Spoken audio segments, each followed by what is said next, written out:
Hi hello ನಮಸ್ಕಾರ ವೀಕ್ಷಕರೇ, DD9 ನ್ಯೂಸ್ಗೆ ಸ್ವಾಗತ. ಎಲೆಕ್ಟ್ರಿಕ್ ಬೈಕ್ ಅವಾಂತರ ದಗದಗ ಅಂತ ಹೊತ್ತಿউರಿದ ಶೆಡ್. ಎಲೆಕ್ಟ್ರಿಕ್ ವಾಹನ ತಗೊಳ್ಳೋ ಮುನ್ನ ಸೂಕ್ಷ್ಮವಾಗಿ ಈ ಸ್ಟೋರಿ ನೋಡಿ. ಎಲೆಕ್ಟ್ರಿಕ್ ವಾಹನ ಬ್ಲಾಸ್ಟ್, ಸುಟ್ಟು ಹೋಯಿತು ಅದರ ಪಕ್ಕದಲ್ಲಿ ನಿಂತಿದ್ದ 2 ಬೈಕ್.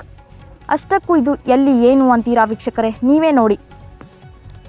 ಬಾಗಲಕೋಟೆ ಜಿಲ್ಲೆಯ ರಬಕವಿಬನಹಟ್ಟಿ ತಾಲೂಕಿನ ಆಸಂಗಿ ಗ್ರಾಮದಲ್ಲಿ ನಡೆದ ಘಟನೆಯಾಗಿದೆ. ಇತ್ತೀಚೆಗಂತೂ ವಾಹನಗಳ ಬಳಕೆ ಹೆಚ್ಚಾಗುತ್ತಿದ್ದು ಹಲವಾರು ವಾಹನ ತಯಾರಿಕೆ ಕಂಪನಿಗಳು ಸಾವಿರಾರು ವಾಹನಗಳನ್ನು ತಯಾರಿಸಿ ಮಾರುಕಟ್ಟೆಗೆ ಒದಗಿಸುತ್ತಿವೆ. ಅದರಂತೆ ಎಲೆಕ್ಟ್ರಿಕ್ ವಾಹನಗಳಿಗೂ ಇತ್ತೀಚೆಗಂತೂ ಬೇಡಿಕೆ ಹೆಚ್ಚುತ್ತಿದೆ. ಇಂತಹ ಸಂದರ್ಭದಲ್ಲಿ ಎಲ್ಲೋ EV ಎಲೆಕ್ಟ್ರಿಕ್ ಬೈಕ್ ಒಂದರ ಬ್ಯಾಟರಿಯಲ್ಲಿ ದೋಷ ಕಂಡುಬಂದು ಬೆಂಕಿ ತಗುಲಿದ ಘಟನೆ ಸಂಭವಿಸಿದೆ. ಸಂಜು ಕಾಂಬ್ಳೆ ಅವರ ಮನೆಯ ಹಿಂದಿನ ಶೆಡ್ನಲ್ಲಿ ಘಟನೆ ನಡೆದಿದೆ. ರಾತ್ರಿ 1 ಗಂಟೆ ಸುಮಾರಿಗೆ ಎಲೆಕ್ಟ್ರಿಕ್ ಬೈಕ್ನಲ್ಲಿ ಬೆಂಕಿ ಹತ್ತಿದ ಪರಿಣಾಮ ಬೈಕ್ ನಿಲುಗಡೆ ಮಾಡಿದ್ದ ಶೆಡ್ಗೆ ಬೆಂಕಿ ತಗುಲಿದೆ. ಪಕ್ಕದಲ್ಲೇ ನಿಲ್ಲಿಸಿದಂತಹ ಒಂದು ಸ್ಪ್ಲೆಂಡರ್ ಪ್ಲಸ್ ಹಾಗೂ ಇನ್ನೊಂದು ಪ್ಲಾಟಿನಾ ಬೈಕ್ ಸೇರಿ 2 ಬೈಕ್ಗಳಿಗೂ ಬೆಂಕಿ ಹತ್ತಿ ಸುಟ್ಟು ಕರಕಲಾಗಿವೆ. ಹಾಗೂ ದಿನ ಬಳಕೆ ಮಾಡುವಂತಹ ವಸ್ತುಗಳಿಗೆ ಸೇರಿ ಬೆಂಕಿ ತಗುಲಿ ಅಪಾರ ಪ್ರಮಾಣದಲ್ಲಿ ಸರಿಸುಮಾರು 4 ರಿಂದ 5 ಲಕ್ಷದವರೆಗೆ ಹಾನಿಯಾಗಿದೆ.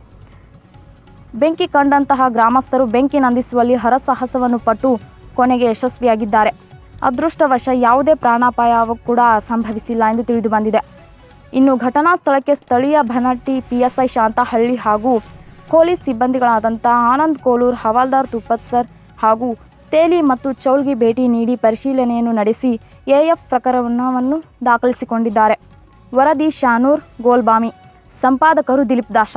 ಮುಂದಿನ ಸುದ್ದಿಯೊಂದಿಗೆ ಮತ್ತೆ ಭೇಟಿಯಾಗೋಣ. ನಮಸ್ಕಾರ ವೀಕ್ಷಕರೇ.